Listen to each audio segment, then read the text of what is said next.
அனைவருக்கும் அன்பு வணக்கம். மீண்டும் ஒரு கதை நேரத்தில் உங்களை சந்திப்பதில் மிக்க மகிழ்ச்சி நண்பர்களே. இன்றைக்கு அனிமல் ஃபார்ம் கடைசி அத்தியாயத்துக்கு முதல் அத்தியாயம் நாங்கள் பார்க்க போகிறோம். கடந்த அத்தியாயத்தில் கடைசியாக நம்ம பார்த்தது இந்த விலங்குகளெல்லாம் குடிக்கக்கூடாது அப்படின்னு அந்த 7 கட்டைகளுக்கு எழுதி போட்டிருந்தாங்க இல்லையா. அது இப்போ திடீர்னு என்னவா மாறிடுச்சுன்னா விலங்குகள்லாம் அதிகமாக குடிக்கக்கூடாது அப்படின்னு. இது இடையில் நடந்த சண்டையில் பாக்ஸர் குதிரை அதுதான் பாவம் கஷ்டப்பட்டு வேலை செஞ்சுட்டு இருந்தது. அதனுடைய அந்த குழம்பு அடிபட்டுடுச்சுன்றதை பார்த்தோம். அது அவ்வளோ சீக்கிரம் குணம் ஆகலைங்க. இந்த க்ளோவர் பெண் குதிரை இருக்கு இல்லையா, அதுதான் பாவம் ஏதோ பச்சளையெல்லாம் எடுத்துகிட்டு வந்து கட்டு போடுது. அதுக்கப்புறம் இந்த க்ளோவர் பெஞ்சமின் கழுதை ரெண்டும் இந்த பாக்ஸர்கிட்ட சொல்லுது, இந்த பாரு இப்படி மாங்குன்னு வேலை செய்யாத, சண்டேல கூட ரெஸ்ட் எடுக்காமல் நீ வேலை செய்கிற, எல்லாருக்கும் டியூட்டி டைம் முடிஞ்ச பிறகு நீ பாட்டுக்கு வேலை செஞ்சுன்னுக்கிற, இதெல்லாம் சரிப்பட்டு வராது. என்னதான் வில் பவர் இருந்தாலும் அந்த லங் பவர் அப்படின்றது லிமிட்டட், அதனால் நீ கொஞ்சம் ரெஸ்ட் எடுக்கணும் அப்படின்னு அந்த பெஞ்சமின் சொல்லுதுங்க. ஆனால் அந்த பாக்ஸர் ஒத்துக்கலை. அதனுடைய கொள்கையே ரெண்டு தான். நெப்போலியன் இஸ் ஆல்வேஸ் ரைட், அதுக்கப்புறம் ஐ வில் ஒர்க் ஹார்டர், இன்னும் கடினமாக உழைப்பேன். மறுபடியும் அந்த பெரிய பெரிய கற்களை எல்லாம் அந்த வண்டியில் ஏற்றிக்கின்னு அப்படியே மேலே போயிட்டு கீழே தள்ளணும், அப்போ தான் அந்த விண்வில் கட்ட முடியும். இல்லை என்னுடைய காலத்துக்குள்ளே அந்த விண்மில்லை மறுபடியும் கட்டி அதை ஃபங்க்ஷன் ஆக வைக்கணும், அதுதான் என்னுடைய ஒரே லட்சியம் அப்படின்னு பாவம் மாங்குன்னு வேலை செஞ்சிட்ருக்குதுங்க. இதற்கிடையில் பார்த்தீங்கன்னா அனிமல் ஃபார்ம் ஆரம்பிக்கும் போது இந்த விலங்குகளுக்கெல்லாம் ஒரு ரிட்டையர்மெண்ட் ஏஜ் வச்சுருந்தாங்க. அதாவது பன்றிகள் குதிரைகள் இவங்களுக்கு 12 வயசு, அந்த மாடுகளுக்கெல்லாம் 14 வயசு, நாய்களுக்கு 9 வயசு, ஆடுகளுக்கு 7 வயசு, அதுக்கப்புறம் அந்த கோழி வாத்து இதுக்கெல்லாம் 5 வயசு அப்படின்னு. ரிட்டையர் ஆன பிறகு என்ன பண்ணுவாங்க அப்படின்னா, அடையாங்க நீங்கள் வேறு நிறைய ஓல்டேஜ் பென்ஷன் கொடுப்பாங்க. அது ஒரு பக்கம் மேய்ச்சல் நிலம்னு ஒதுக்கி வச்சுருக்காங்க. இந்த ரிட்டையர் ஆன விலங்குகள்லாம் அங்கே போயிடும். அப்படியே அந்த மேய்ச்சல் நிலத்தில் சாப்பிட்டுட்டு இருக்க வேண்டியது தான். ஆனால் அது மட்டும் இல்லை, இந்த குதிரைகளுக்கெல்லாம் பார்த்திங்கன்னா சோளம் ஒரு நாளைக்கு 5 பவுண்டு சோளம் கொடுப்பாங்க. வின்டரில் அது 15 பவுண்டு வைக்கோலாக கொடுப்பாங்க. அதுக்கப்புறம் இந்த பொது விடுமுறை நாட்களில் ஒரு கேரட்டு இல்லைன்னா ஆப்பிள் அந்த மாதிரிலாம் கொடுப்பாங்க. இப்படிலாம் சொல்லிட்டு இருந்தாங்க. ஆனால் இது வரைக்கும் எந்த விலங்கு ரிட்டையர் ஆனதாக தெரியல. பாக்ஸரோட 12வது பிறந்த நாள் இன்னும் கொஞ்சம் மாதத்தில் வரப்போகுதுங்க. பெஞ்சமின் கழுதை அதுக்கு எத்தனை வயசுன்னு யாருக்குமே தெரியாது, காலங்காலமாக அங்கே இருந்துகிட்ருக்கு. இதற்கிடையில் பார்த்திங்கன்னா அந்த விலங்குகளுடைய வாழ்க்கை ரொம்பவே கஷ்டமாக இருக்குது. இந்த முறை வின்டர் போன வருஷம் மாதிரியே ரொம்பவே கஷ்டம். அண்டு அந்த உணவும் கம்மியாக இருக்குது.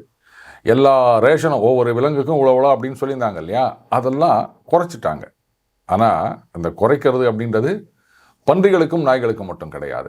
இதுக்கு ஸ்கியூலர் ஒரு தத்துவம் சொல்கிறாரு. இதை பாருங்க காம்ரேட்ஸ், சமத்துவம் அப்படின்றத அப்படியே ரிஜிடாக நம்ம எல்லாத்துக்கும் அப்ளை பண்ணோம் அப்படின்னு சொன்னோம்னா அது அந்த அனிமலிசத்துக்கே எதிரானது. அது மட்டும் இல்லை, நீங்கள்லாம் இன்னொரு ரேஷன் குறைஞ்சிட்டு தான் நினச்சிட்டு இருக்கீங்க. ஐயா இது குறையலைங்க, it is not reduction, readjustment. Jones முதலாளி இருந்தார்ல, அவர் காலத்தை விட நாம் இப்போ நிறைய சாப்பிட்றோம். அவர் காலத்தை விட கொஞ்ச நேரம் தான் வேலை செய்கிறோம். உணவுப் பொருள் உற்பத்திலாம் அவர் காலத்தை விட ரொம்ப அதிகமாக இருக்குது அப்படின்னு இது பாட்டு இஷ்டத்துக்கு ஸ்டாட்டிஸ்டிக்ஸ் சொல்லி விடுதுங்க. நம்ம ஏற்கனவே பார்த்துருக்கோம். இந்த யுஎஸ்எஸ்ஆராக இருக்கும்பொழுது இப்படித்தான் பண்ணாங்க. உணவு உற்பத்தி அப்படின்னு சொல்லிட்டு அவங்க பாட்டுக்கு ஒரு ஸ்டாட்டிஸ்டிக்ஸ் எடுத்து விடுவாங்க. எல்லாம் சரிங்க, நீங்கள் சொல்கிறீங்க 10% 15% இன்க்ரீஸ் ஆகிருக்குது அப்படின்னு. ஆனால் கடையில் போனால் ஒன்றும் காணுமே. இதை யாரும் வெளில கேட்க முடியாது, மனசுக்குள்ளேயே தான் அவங்க போட்டு புதைச்சிக்கணும். அது மட்டும் இல்லை, ஸ்கியூலர் சொல்லுது, என்ன நினச்சிட்டீங்க, நாமெல்லாம் இப்போ கௌரவத்தோடு இருக்கோம். அந்த குடி தண்ணி இருக்குது பாருங்கள், ஜோன்ஸ் இருந்த காலத்தை விட இப்போ ரொம்பவே நல்லா இருக்குது. விலங்குகள்லாம் நீண்ட காலம் உயிர் வாழ்கின்றது. முன்னாடிலாம் விலங்குகள் குட்டி போட்டுதுன்னா அதில் நிறைய செத்து போயிடும். இப்போது அது கிடையவே கிடையாது, குறைந்து விட்டது. இப்போ பாருங்கள், எல்லாரது அந்த குதிரலாயம், அந்த மாட்டு தொழுவம், இங்கெல்லாம் நமக்கு அந்த அடியில் வைக்கோல்லாம் போட்டு பத்துனுக்கிறோம். இப்போ ஈயெல்லாம் குறைஞ்சி போச்சு. இதெல்லாம் ஜோன்ஸோடைய காலத்தில் நம்ம எதிர்பார்த்துருக்க முடியுமா அப்படின்னு அந்த விலங்குகளும் இதை நம்ப ஆரம்பிச்சிடுச்சு. ஏன்னா ஜோன்ஸ் காலத்தில் எப்படி இருந்தோம் அப்படிங்கிறது கொஞ்சம் கொஞ்சமாக மறந்து போயிடுச்சிங்க அவங்களுக்கெல்லாம். இப்போ பார்த்தீங்கன்னா விலங்கு பண்ணையில் அந்த ஜனத்தொகைன்ற மாதிரி விலங்கு தொகை அதிகமாகிவிட்டது. ஒரு 4 பெண் பன்றிகள் இருக்குது, எல்லாம் ஒட்டுக்காக குட்டி போட்டிருக்காங்க. மொத்தம் 31 குட்டி.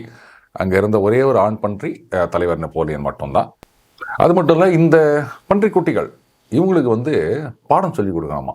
இதுக்காக ஒரு கிளாஸ் ரூம் கட்டணும். அப்போ இதுக்கு மரம், செங்கல், மற்ற விஷயங்கள்லாம் வேணும் இல்லையா. அதுக்காக இப்போ வெளியில் தான் வாங்கி ஆகணும். இவங்க அதெல்லாம் தயாரிக்க முடியாது.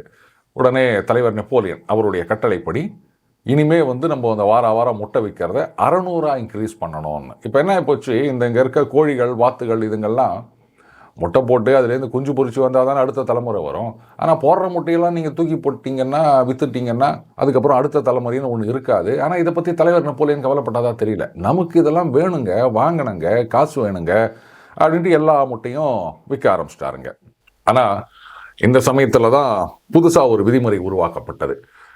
விலங்குகள் அப்படியே நடந்து போயிட்டு இருக்காங்க பண்ணையில் அப்படின்னா, எதிர்க்க ஒரு பன்றி வந்தது அப்படின்னு சொன்னால், அப்போது மற்ற விலங்குகள் தான் விலகி வழிவிட வேண்டும். 2 பன்றி எதிர்க்க வந்தால் என்ன அப்படின்றத பற்றி சட்டம் ஒன்றும் சொல்லலை. ஆனால் ஒரு பன்றியும் வேற ஒரு விலங்கும் வந்தால் அந்த விலங்கு தான் ஒதுங்கி வழிவிட வேண்டும். இதுதான் வந்து புதிய விதிமுறை. இப்போ அந்த பன்றிக்குட்டிகள்லாம் கொஞ்சம் கொஞ்சமாக வளர்ந்துட்டுருக்கு. அந்த பன்றிக்குட்டிகளுக்கு தலைவர் நெப்போலியன், காம்ரேட் நெப்போலியன் அவரே வந்து பாடம் சொல்லி கொடுத்துட்ருக்கார். தோட்டத்தில் வந்து எக்ஸசைஸ் பண்ணுறாங்க.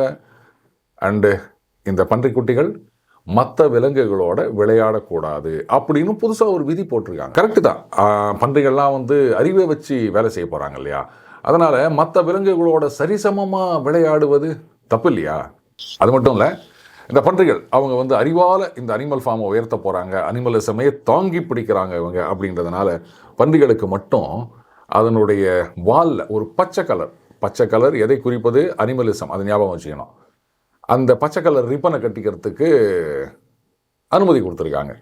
ஞாபகம் இருக்கா? முன்னாடி ஒரு குதிரை கேட்குது, இந்த மாதிரி புரட்சி வந்துருச்சு அப்படின்னு சொன்னால் அப்போ நான் வந்து ரிப்பன் கட்டிக்கலாமா அப்படின்னும் போது அந்த பன்றிகள்லாம் சொல்லுது, இது பாரு, அந்த ரிப்பன் அப்படின்றதும் ஒரு ஆடை மாதிரி தான். ஆடை அணிவது அப்படின்றது இந்த கேடுகட்ட மனுஷ பயல்களுடைய குணம், நாம் அதெல்லாம் செய்யக்கூடாது அப்படின்னு சொன்னவங்க இன்றைக்கி பன்றிகளுக்கு மட்டும் வாலில் ரிப்பன் கட்டிக்கிறதுக்கு ப்ரிவிலேஜ் கொடுத்துருக்காங்க.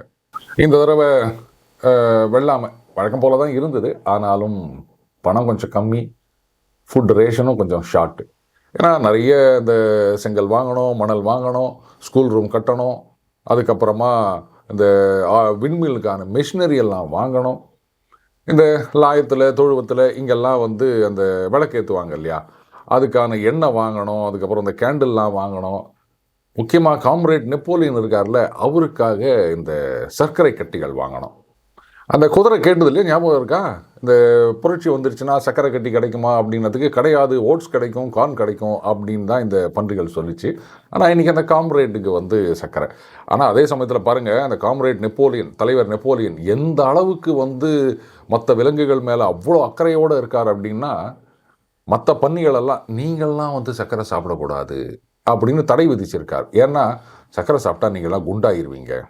அது ஒரு பிப்ரவரி மாதம். திடீர்னு ஒரு நாள் ஏதோ ஒரு வாசனை வருது. இது வரைக்கும் அந்த வாசனை வந்து அந்த விலங்குகள் அங்கே பார்த்ததே கிடையாது. ஈவன் ஜோன்ஸ் காலத்தில் கூட அந்த மாதிரி வாசனை அவங்க நுகர்ந்ததில்லை. அதனால் அந்த வாசனை என்னவாக இருக்கும்? ஒருவேளை நைட்டு டின்னருக்கு புதுசாக ஏதாவது உருளைக்கிழங்கு குருமா அப்படி ஏதாவது போடுறாங்களா அப்படின்னு ரொம்ப ஆசையாக அது என்ன அப்படின்னு பார்க்கலான்னு போதுங்க. பட் பார்க்க முடியல. ஆனால் அந்த சண்டே புதுசாக ஒரு சட்டம் போடுறாங்க. அந்த பார்லி பயிரிட்டு இருந்தாங்க தெரியுமா, ஒரு குறிப்பிட்ட வயலில், அந்த இடத்துக்கு எந்த விலங்குகளும் போகக்கூடாது அப்படின்னு தடை விதித்து விட்டார்கள்.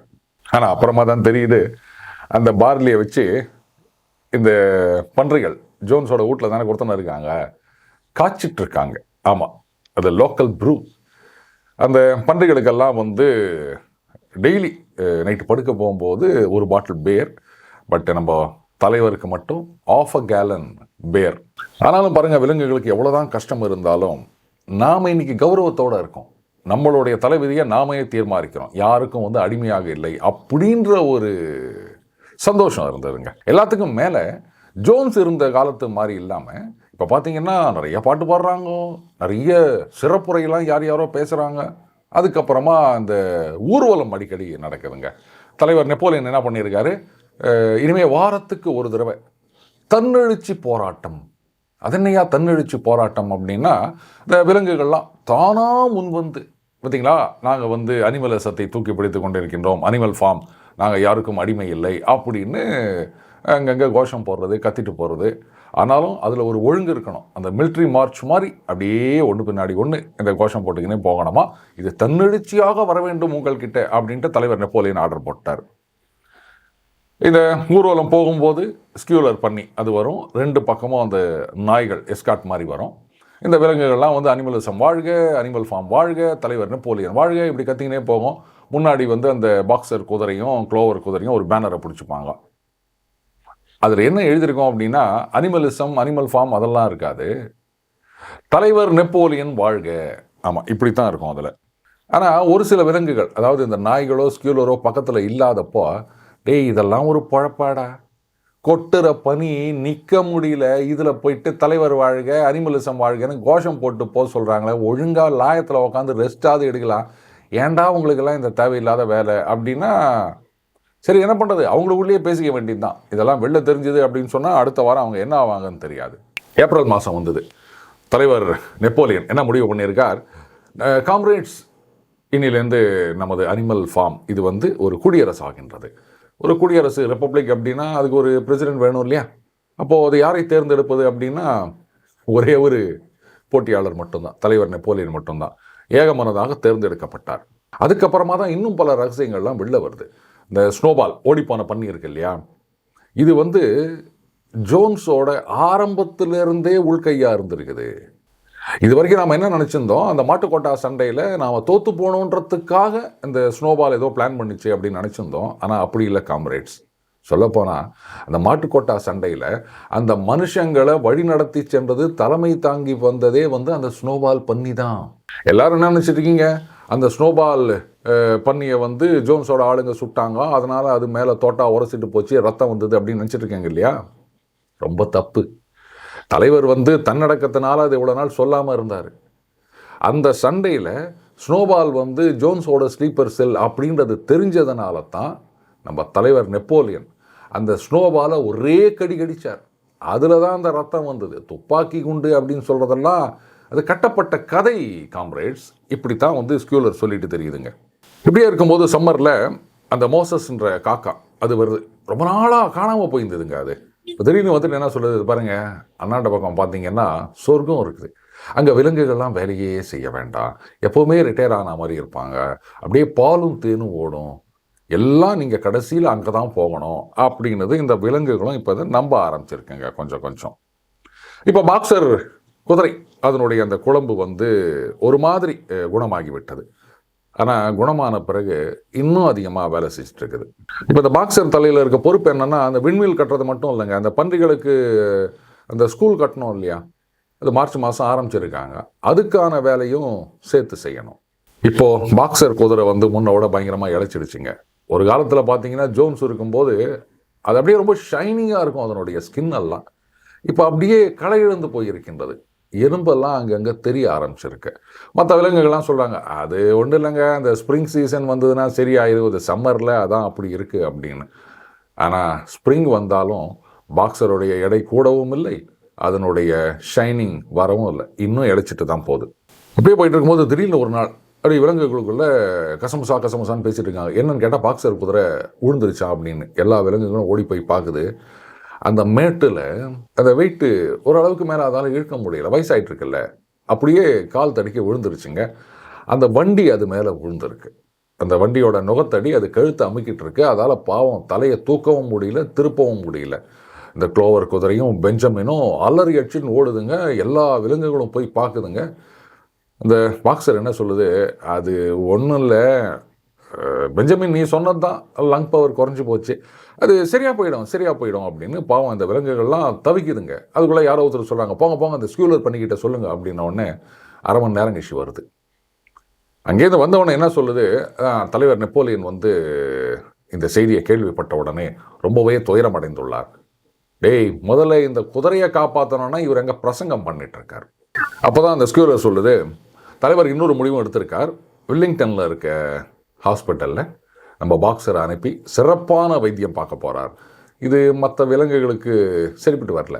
இல்லைங்க, அது வந்து மனுஷங்க நடத்துகிற ஹாஸ்பிட்டலுங்க, அங்கே போயிட்டு நம்ம அனிமல் ஃபார்ம்லேருந்து ஒருத்தர் அனுப்புறதா அப்படின்ன உடனே இல்லை அங்கே வந்து இந்த ஆடு மாடு குதிரை இதுக்கு வைத்தியம் பண்ணுற டாக்டர்கள்லாம் நிறைய இருக்காங்க, அவங்களெலாம் வந்து நல்லா பார்த்துப்பாங்க, விரைவிலேயே நமது காம்ரேட் பாக்ஸர் வந்து நன்கு குணமடைந்து வருவார், எவ்வளோ செலவானாலும் பரவாயில்ல அப்படின்ட்டு தலைவர் நெப்போலியன் வந்து இவங்களை வில்லிங்டனுக்கு அனுப்பி எப்படியாவது பாக்ஸரை குணப்படுத்தணும்னு சொல்லிட்டாரு அப்படின்னு. அதுக்குள்ளே பாக்ஸர் ஒரு மாதிரி தெளிவடைகின்றது. அதுக்கப்புறம் அதை கைத்தெல்லாம் அவுத்துட்டு அதை எழுப்பி நிற்க வைக்கிறாங்க. நிற்க முடியல, அப்படியே ஒரு மாதிரி தள்ளாடின்னு அதனுடைய லாயத்துக்கு வந்துடுதுங்க. 2 நாள் இந்த நெப்போலியன் என்ன பண்ணுறாரு, அங்கேருந்து நம்ம டின்ச்சர் மாதிரி ஒரு மருந்து, அது ஜோன்ஸோடைய வீட்டில் எங்கேயோ இருந்தது போல இருக்கு, அதை கொடுத்து அனுப்புகிறாரு. அதுக்கெல்லாம் காலுக்கு அதுக்கெல்லாம் போடுறாங்க அடிபட்ட இடத்துலலாம். ஆனாலும் பெருசாக ஒன்றும் முன்னேற்றம் இல்லை. 3ஆவது நாள் இந்த விலங்குகள்லாம் வேலை பார்த்துட்டு இருக்குதுங்க. அந்த நேரம் பார்த்து ஒரு வண்டி வருது. அந்த வண்டியில் பாக்ஸர் குதிரையை ஏற்றுறாங்க. இதை தூரக்கேந்து பார்த்த பெஞ்சமின் கழுதை இது வரைக்கும் இல்லாத அளவு ஓன்னு ஒரு சத்தம் போட்டுக்கின்னு அப்படியே எகிரி உச்சி ஓடி வருது. அதை பார்த்த உடனே பெஞ்சமின் கழுதை நார்மலாக இந்த மாதிரிலாம் உணர்ச்சி வசப்பட்டு யாருமே பார்த்தது கிடையாது. எல்லா விலங்குகளும் அது பின்னாடி ஓடி வருது. அந்த வண்டியில் அந்த பாக்ஸர் குதிரையை ஏற்றுறாங்க. அப்போது ஒரு சில விலங்குகள் சொல்லுது, ஆஹா ஆஸ்பத்திரிக்கு இது போல இருக்குது, போயிட்டு நல்லபடியாக திரும்பி வா பாக்ஸர் அப்படின்னு இந்த விலங்குகள்லாம் சொல்லும்போது இந்த பெஞ்சமின் கழுதை சொல்லுது, முட்டா விலங்குகளா, அறிவில்லையா உங்களுக்கு? அந்த வண்டியில் என்ன எழுதியிருக்குதுன்னு பார்த்தீங்களா? குதிரை கசாப்பு கடைன்னு எழுதியிருக்குது. இவனுங்க இந்த பாக்ஸரை வெட்டி அது எலும்பு தோல் இதெல்லாம் விற்கிறதுக்கு வேலை பார்த்துன்னு இருக்கிறாங்க. நீங்கள் என்னன்னா முட்டாத்தனமாக குணமாயிட்டு வா அப்படின்னு சொல்லி நிற்கிறீங்களே அப்படின்னு உடனே இந்த விலங்குகளுக்கெல்லாம் பக்குன்னு ஆகிப்போச்சு. இதுக்குள்ளே அந்த கதவை மூடிட்டானுங்க. வண்டி கிளம்பிடுச்சு. இப்போ அந்த பெஞ்சமின் கத்துது, பாக்ஸர் உன்னை ஆஸ்பத்திரிக்கு கூட்டுட்டு போகல, உன்னை கசாப்பு கடைக்கு கூட்டுட்டு போகிறாங்க அப்படின்ன உடனே அந்த பாக்ஸருக்கு அது காதில் உழுந்துதா இல்லையா ஒன்றும் தெரியலைங்க. அந்த கதவில் ஒரு சின்ன விண்டோ மாதிரி இருக்குது, அதில் எட்டி பார்க்குது. அதுக்கப்புறம் அதை காலை வச்சு அந்த கதவை முட்டுதுங்க. முன்ன மாதிரி இருந்ததுன்னா ஒரு எட்டு விட்ட உடனே அந்த கதவு திறந்துருக்கும். ஆனால் வயசாயிடுச்சு, அடிபட்டுடுச்சு, அதனால் உடம்புல சக்தியே இல்லை. அந்த வண்டி போகும்போது இந்த விலங்குகள்லாம் பின்னாடியே ஓடுது. அந்த பாக்ஸர் அந்த கதவை முட்டுறது மட்டும் கேட்குது. கொஞ்ச நேரத்தில் அதுவும் அமைதியாகி விட்டது. பாவம் இந்த விலங்குகளுக்கு ஒன்றுமே பண்ண முடியல, ரொம்ப சோகத்தில் இருக்குது. 3 நாள் கழித்து ஸ்கூல் ஏர் பண்ணி வருது. காம்ரேட்ஸ், ஒரு சோகமான செய்தியை நான் அவங்களோட பகிர்ந்துக்க போகிறேன். நமது காம்ரேட் பாக்ஸர் எவ்வளவோ நல்ல வைத்தியம் பண்ணியும், நம்ம நெப்போலியன் பணத்தட்டுப்பாடு இருந்தாலும் பாக்ஸருக்கு செலவு பண்ணுறதுல எந்த ஒரு குறைபாடும் இருக்கக்கூடாது அப்படின்னு எவ்வளோ ஒன்றா செலவு பண்ணுங்க அப்படின்னு சொல்லியும் அருமையான ட்ரீட்மெண்ட் கொடுத்தும் நமது காம்ரேட்டை காப்பாற்ற முடியவில்லை. நமது காம்ரேட் கண்ணை மூடும்போது நான் பக்கத்திலேயே தான் இருந்தேன். நம்மால் தாங்கிக்க முடியாத ஒரு துயரம் அப்படின்ன உடனே இந்த விலங்குகள்லாம் கடுப்பாயிடுச்சு. கசாமுசான்னு பேச ஆரம்பிச்சிட்டாங்க. என்னங்க இது, ஆஸ்பத்திரி கூப்பிட்டு போகிறோன்னு சொல்லிட்டு கசாப்பு கடை வண்டியில் கூப்பிட்டு போயிட்டு நீங்கள் இது மாதிரிலாம் பேசிகிட்டு இருக்கீங்களா அப்படின்ன உடனே இந்த ஸ்கியூரர் சொல்லுது, என்ன காம்ரேட்ஸ் என்ன பேசுகிறீங்க நீங்கள்? நம்ம தலைவர் நெப்போலியனா இப்படி பண்ணுவார்? கொஞ்சம் கூட உங்களுக்கு புரிதலே இல்லையே. ஆனால் அந்த வண்டியில் கசாப்பு கடைன்னு எழுதியிருந்தது, அதை பெஞ்சமின் படித்தது. ஏன்னா பெஞ்சமின் அதிகமாக பேசாட்டாலும் அதுக்கு நல்லா படிக்க தெரியும். இப்போ ஸ்கியூலர் டகால்னு ஒன்று எடுத்து விட்டுதுங்க. இதுதான் இந்த முட்டு கொடுப்பது எப்படி அப்படின்றத நம்ம தோழர்கள் கிட்டேருந்து கற்றுக்கணும். ஐ மீன் இந்த விலங்கு தோழர்கள் கிட்டேருந்து. கரெக்ட் காம்ரேட், உங்களுடைய சந்தேகம் நியாயமானது தான். ஆனால் நம்ம பாக்ஸரை கொண்டு போகிறது ஆஸ்பத்திரிக்கு தான், வந்தது ஆஸ்பத்திரியோட வண்டி தான். ஆனால் அந்த வண்டியை இதுக்கு முன்னாடி கசாப்பு கடைக்காரங்க வச்சுருந்தாங்க. இந்த ஆஸ்பத்திரி ஒரு சேவை பண்ணுற நிறுவனம் இல்லையா, அதனால் அவங்கக்கிட்டேருந்து செகண்ட் ஹேண்டில் இந்த வண்டியை வாங்கியிருக்காங்க. அந்த வண்டியில் ஏற்றிட்டு போயிருக்காங்க. என்ன அது ஆஸ்பத்திரி பேரை போட்டு பெயிண்ட் அடிக்கலை, அதுக்குள்ளே அவசரன்றதுனால இந்த வண்டி ஏற்றிட்டு போயிடுச்சு. என்ன காம்ரேட்ஸ், தலைவர் நெப்போலியனை பற்றி நீங்கள் இந்த மாதிரிலாம் தப்பாக நினைக்கலாமா அப்படின்ன உடனே விலங்குகளுக்கு வேறு வழி இல்லை, ஸ்கியூலர் சொல்கிறத அப்படியே ஏற்றுக்கிச்சிங்க. கடைசியாக தலைவர் நெப்போலியன் வர்றார். காம்ரேட்ஸ், நமது உயிருக்கு உயிரான காம்ரேட் பாக்ஸர், அவருடைய பூத உடலை இங்கு கொண்டு வருவதற்கு வசதி இல்லை. இங்கேயே ஒரு சமாதியில் அவரை புதைக்கணும் அப்படின்றது தான் நம்ம எல்லாருடைய ஆசை. ஆனால் அதுக்கு வழி இல்லை அப்படின்றதுனால ஒரே ஒரு மலர் வளையம் இங்கே ஒரு இடத்த தேர்ந்தெடுத்து அங்கே நம்ம பாக்ஸருடைய நினைவாக அந்த மலர் வளையத்தை வைத்து அவருக்கு இறுதி அஞ்சலி செய்வோம். உங்கள் எல்லாருக்கும் நான் ஒன்று ஞாபகப்படுத்த விரும்புகிறேன். பாக்ஸர் உயிரோடு இருந்த வரைக்கும் அவருடைய கொள்கை ஒன்றே ஒன்று தான், நெப்போலியன் இஸ் ஆல்வேஸ் ரைட், நான் இன்னும் கடினமாக வேலை செய்வேன். அதை நம்ம யாரும் மறந்துடக்கூடாது காம்ரேட்ஸ். காம்ரேட் பாக்ஸருடைய மறைவுக்கு அந்த மலர் வளையம் மட்டும் இல்லை, ஒரு நினைவு டின்னர் அரேஞ்ச் பண்ணியிருக்காங்களாம். அது பண்டிகைகளுக்கு மட்டும்தான்.